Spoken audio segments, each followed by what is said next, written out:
There's a wealth trap that almost no one talks about. And the painful part is that the people who fall into it are often the ones who worked hardest to avoid it. They built the wealth. They protected it. They planned the estate. They created the structures.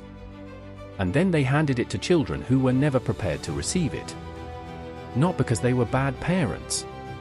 Because they confused protecting their children from struggle with preparing them for responsibility. Those are not the same thing. And the cost of confusing them can be a generation. When I started researching how families who preserve wealth across generations actually operate, one pattern kept appearing. It wasn't simply their investment strategy. It wasn't their tax planning. It was how they prepared the next generation. Specifically, how they prepared their children not simply to receive wealth, but to become responsible for it.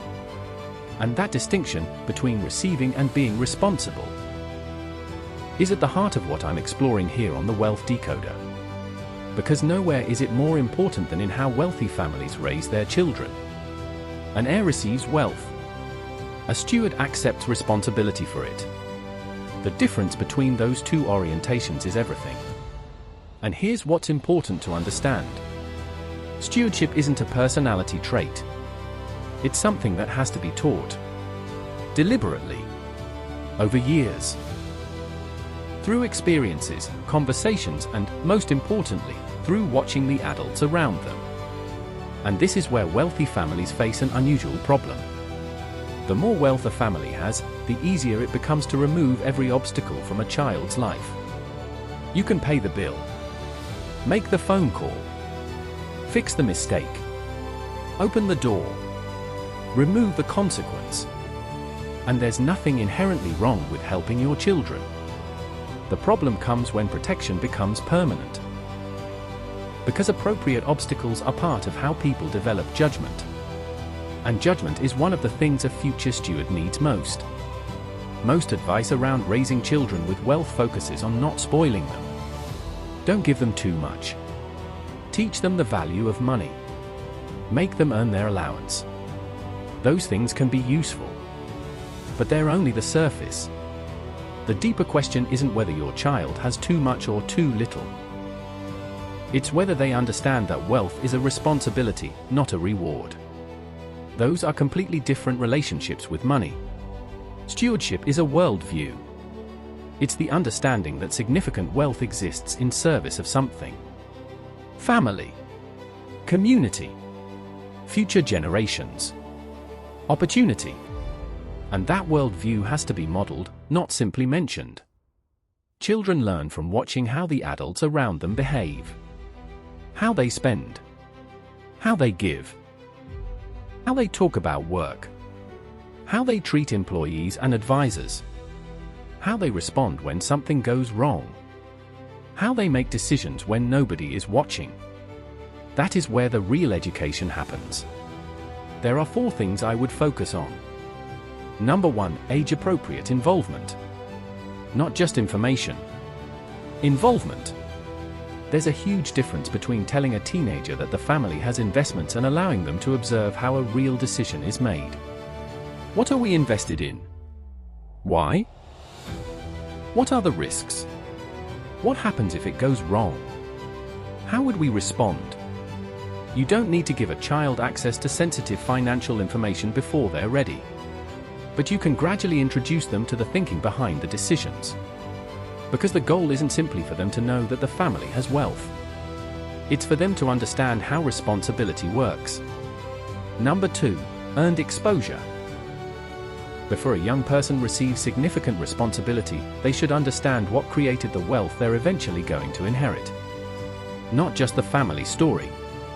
The actual mechanics. The work. The sacrifices.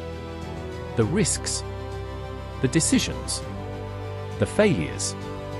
Not to create guilt. To create context. Because wealth without context can feel like entitlement. But wealth with context can become legacy. And there's an important distinction here. You don't have to make children struggle simply because you struggled. The goal isn't to recreate hardship. The goal is to make sure comfort doesn't come at the expense of competence. Number 3. Allow appropriate failure. This is probably the one wealthy parents resist the most. Because if you have the ability to solve a problem for your child, why wouldn't you? But a child who has never experienced consequences has very little reference point for understanding responsibility.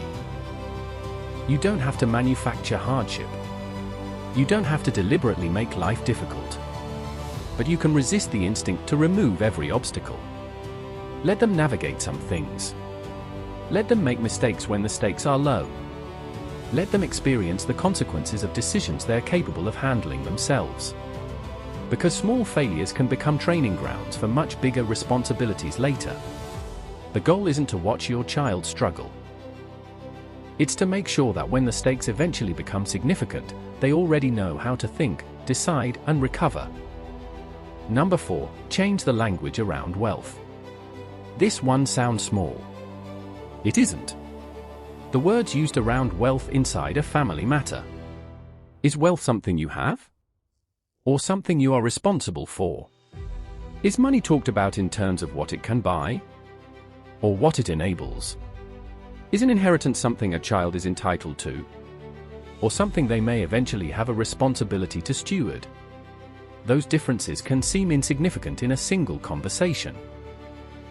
But repeated over years, they create very different attitudes towards wealth. The language becomes part of the culture. And culture is one of the most powerful things a family passes from one generation to another. So here's something you can do this week if you're a parent thinking about this. Have one honest conversation with your child about what wealth means in your family. Not how much there is. Not what they're going to inherit. Not what they can eventually buy. Ask a different question. What do you think wealth is for? Then tell them what you believe. What does your family value? Why was the wealth built? What responsibility comes with it? What do you hope the next generation does with it? And then ask them what they think. Don't turn it into a lecture. Have a conversation. And then have another one 6 months from now. And another one a year from now. Because raising a steward isn't a one-time lesson. It's a process. It's something that develops as a child grows, understands more, and takes on more responsibility. The goal isn't to raise children who never struggle. It isn't to raise children who never make mistakes. And it isn't even to raise children who know everything about money. The goal is to raise people who understand that wealth comes with responsibility. People who can make decisions. People who understand consequences. People who know where their family's wealth came from. People who understand what it is meant to accomplish. And people who are capable of carrying it forward without believing that it exists simply for their own consumption. That's the difference between an heir and a steward. An heir receives. A steward carries something forward. And if you're building wealth that you hope will outlive you, that distinction may be one of the most important things you ever teach your children. Subscribe to the Wealth Decoder if you want to keep going deeper into the conversations wealthy families need to be having but often aren't. Because building wealth is one challenge. Preserving it is another. And preparing the people who will eventually carry it forward may be the most important part of all. The next generation of your family will either thank you for starting these conversations, or wonder why nobody thought to have them sooner.